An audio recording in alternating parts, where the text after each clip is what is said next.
Hello साथीहरु नमस्ते सन्चै हुनुहुन्छ आशा छ सबैजना सन्चै हुनुहुन्छ होला। मैले फेरि नयाँ रेसिपी भिडियो लिएर आएको छु। आज हजुरले देखिसक्नुभयो मैले चाहिँ कोदोको हलुवा लिएर आएको छु है। मैले चाहिँ लिएको छु एक ठुलो बाउलमा सिसाको बाउलमा मैले कोदोको पिठो राखेको छु अनि त्यसपछि नरिवल कोरेको अनि त्यसपछि 2 चम्चा ठुलो चम्चा घिउ अनि त्यसपछि यो चाहिँ चास्नीको लागि अनि गुड र अनि पछि मैले इलायची कुटेर राखेको छु है। अनि त्यसपछि मैले यहाँ फ्लेम अन गरिसकेको छु अनि कराई पनि बसालिसकेको छु है। अनि त्यसपछि अब म हाल्दैछु घिउ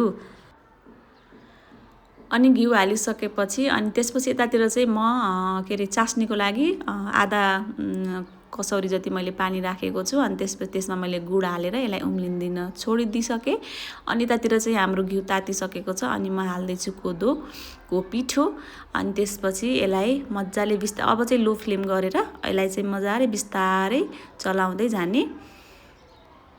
अनि त्यसपछि म अब हाल्दैछु यसमा नरिवल कोरेको हैन, यो नरिवल कोरेको हालिरहेको छु। हजुरलाई मन पर्छ भने हाल्न सक्नुहुन्छ नत्र नहाले पनि हुन्छ।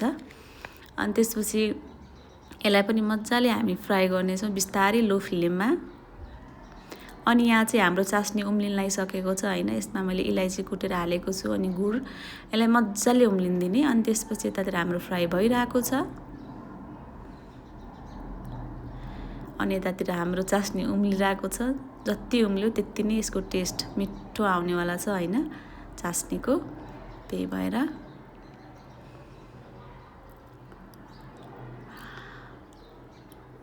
अनि यहाँ एकछिन मजाले चलाइसकेपछि जति घिउ हाले पनि यो कोदोको पिठोले चाहिँ पुरै एब्जर्ब गरिदिन्छ के हैन। सुक्खा जस्तो टाइपको देखिरहेको छ अहिले चाहिँ।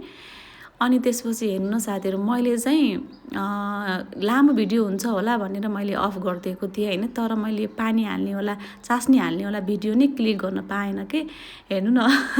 अनि त्यही भएर अनि त्यसपछि मैले चाहिँ सब त्यो चास्नी चाहिँ मैले छान्नीले छानेर हालेको छु हैन। सबै पानी हालेको छु। मलाई चाहिँ अलिअलि गिलो गिलो टाइपको मन पर्छ कोदोको हलुवा चाहिँ। त्यही भएर मैले सबै पिठो हालेको छु। अब चाहिँ अनि लो फ्लेममा अझ मज्जाले यसलाई एकछिन पकाउने। यसलाई एकछिन मज्जाले पकाइसकेपछि बिस्तारै चलाउँदै जाने। बच्चाहरूले चाहिँ फर्स्टमा हेर्दाखेरि ब्ल्याक कलरको अलिकति हुनसक्छ तर चाहिँ खायो भने चाहिँ एकदमै मनपर्छ। मेरो छोरीले चाहिँ फर्स्टमा मामु ब्ल्याक कलरको म खान्न भन्दै थियो हैन। तर पछि उसले खाइसकेपछि चाहिँ एकदम मन परेको थियो। मैले आइरिसलाई पनि दिएको थिएँ उसले पनि एकदम मन पराएको थियो रे। अनि त्यसपछि हजुरले केटाकेटीलाई एकदमै बनाएर खुवाउन सक्नुहुन्छ हैन। हेल्दी एकदमै मिठो सुगर पनि एउटा एड भएको छैन हैन। एकदमै हेल्दी छ के चिसो महिनामा झन् तातो फिल गराउँछ। अनि मैले माथिबाट एक चम्ची ठुलो चम्ची घिउ हालेको छु हैन। यदि हजुरहरूलाई मन पर्दैन भने नहाल्दा पनि हुन्छ। मलाई चाहिँ एकदमै मन पर्ने भएकोले मैले माथिबाट एक चम्ची घिउ हालेको छु।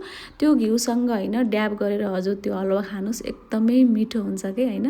यदि हजुरहरू घिउ लभर्स हुनुहुन्छ भने हजुरहरू आफ्नो केटाकेटीले आफ्नो फ्यामिलीमा यसरी बनाएर खुवाउनुस्। उहाँहरूले सबैले मन पराउनु हुनेछ। केटाकेटीले पनि मन पराउनु हुनेछ। एकदमै हेल्दी।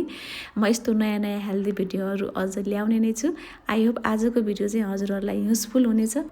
हजुरले घरमा बनाएर ट्राई गर्नुहुनेछ भन्ने मलाई आशा छ। यसरी यो तातो घिउमा यो हलुवा डोबेर खानुस् कस्तो मिठो हुनेछ भन्ने कुरा हजुरहरूले बनाएर खानुस् अनि थाहा हुनेछ हैन। ओके अब हामी भेट्नेछौँ नयाँ भिडियोमा नयाँ रेसिपीको साथ। बाइ।